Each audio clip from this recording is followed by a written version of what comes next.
आज हम महादेव के ऐसे भव्य मंदिर के अद्भुत इतिहास और रहस्यों के बारे में बात करेंगे, जिसमें श्रद्धालुओं की आस्था अनंत है। सौराष्ट्र मतलब गुजरात के पश्चिमी तट पर वेरावल बंदरगाह के पास प्रभास पाटन में स्थित है। दोस्तों, क्या आपको ये जानकारी है कि महादेव के 12 ज्योतिर्लिंग में सर्वप्रथम स्थान सोमनाथ मंदिर का है। ये स्थान गुजरात का महत्वपूर्ण पर्यटन व तीर्थ स्थल है, जो गुजरात के पश्चिमी तट पर बसा है। प्राचीन काल में इसी मंदिर की ख्याति दूर दूर तक फैली हुई थी, जिससे प्रभावित होकर कई मुस्लिम शासकों ने और पुर्तगालियों ने एक बार नहीं बल्कि 17 बार आक्रमण किया, परंतु इसे पुनर्तः ध्वस्त नहीं कर पाए। और अब वर्तमान में इस भव्य हिंदू मंदिर का पुनर्निर्माण चालुक्य शैली वास्तुकला में हुआ है। सोमनाथ मंदिर का नाम चंद्रदेव के नाम पर रखा गया है। चंद्रदेव का एक नाम सोम भी है। इन्होंने शिव जी की घोर तपस्या की थी और सर्वप्रथम मंदिर का निर्माण किया था।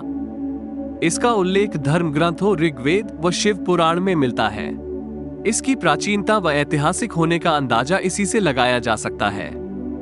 सोमनाथ मंदिर के प्राचीन इतिहास और इसकी वास्तुकला और प्रसिद्धि को देखने के लिए विश्व भर से लाखों शिव भक्त व श्रद्धालु भगवान शिव का आशीर्वाद लेने व दर्शन करने आते हैं।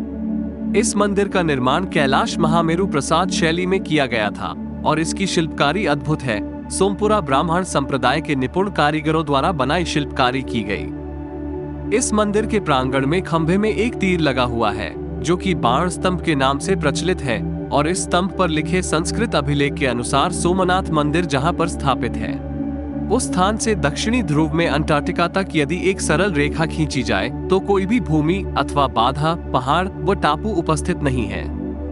यह एक ऐतिहासिक रहस्य भी है, कैसे हजारों साल पहले इस बात का अंदाजा लगाया गया होगा, जब कोई ऐसी आधुनिक तकनीक उपलब्ध नहीं थी। प्राचीन काल से ही गुजरात के वेरावल में स्थित सोमनाथ मंदिर की महिमा और कीर्ति बहुत दूर तक फैली हुई थी।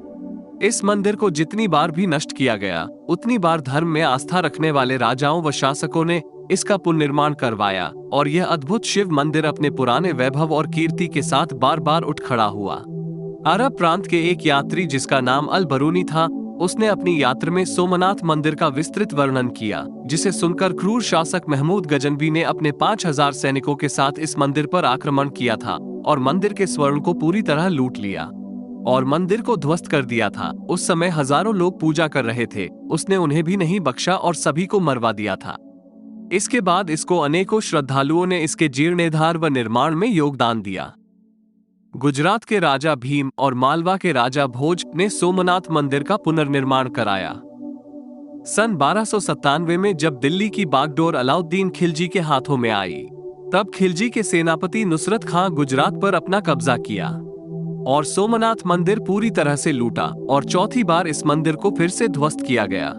औरंगजेब नामक बादशाह ने 1704 में आदेश दिया कि हिंदू सोमनाथ मंदिर में दोबारा से पूजा की गई तो इसे पूरी तरह से नष्ट कर दिया जाएगा।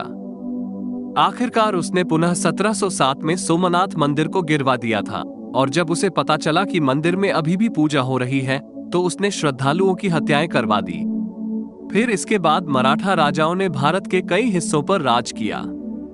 1783 में मराठा रानी अहिल्याबाई होलकर जी ने मंदिर से कुछ दूरी पर ही एक और महादेव की पूजा के लिए एक और सोमनाथ मंदिर का निर्माण करवाया।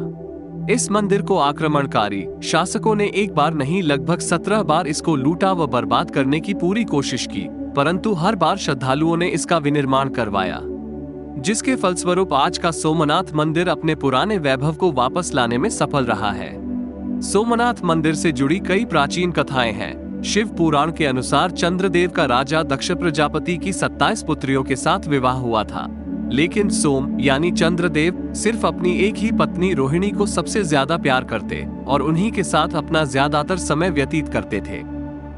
इस व्यवहार से उनकी अन्य 26 रानियां परेशान रहने लगी। इस बात का आभास जब दक्ष प्रजापति को हुआ तो उन्होंने बड़े ही विनम्र भाव से चंद्रदेव को कई बार समझाया कि उनकी अन्य रानियों के प्रति भी उनका कुछ कर्तव्य है, परंतु जब बहुत समझाने और निवेदन करने के पश्चात भी चंद्रदेव के व्यवहार में कुछ परिवर्तन नहीं आया, तो रुष्ट होकर राजा दक्ष ने चंद्रदेव को क्षय रोग होने का श्राप दे डाला और कहा कि आपको जो अपनी सुंदर काया पर इतना घमंड है, तो जाओ, आपकी सारी चमक धीरे धीरे कम होती चली जाएगी।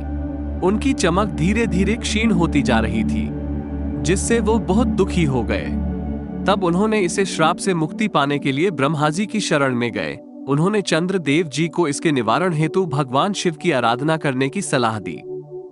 चंद्रदेव ने कठिन तपस्या की और महामृत्युंजय भगवान शिव की आराधना करके उन्हें प्रसन्न किया, जिसके फलस्वरूप वो रोग मुक्त हुए और अमृतत्व का वरदान भी प्राप्त किया। इसके पश्चात सर्वप्रथम चंद्रदेव ने भगवान शिव के प्रथम ज्योतिर्लिंग की स्थापना की और स्वर्ण से जडित भव्य मंदिर का निर्माण करवाया। आज के इस प्रसंग में हमने भगवान शिव के सबसे प्रथम ज्योतिर्लिंग सोमनाथ मंदिर के इतिहास व रोचक तथ्यों के बारे में जानकारी प्राप्त की। इसके अलावा इस मंदिर से जुड़े अनेक स्मरणीय तथ्यों व बाण स्तंभ के अद्भुत रहस्य के बारे में भी जाना। हमें उम्मीद करते हैं आपको हमारी यह प्रस्तुति पसंद आई होगी। धन्यवाद।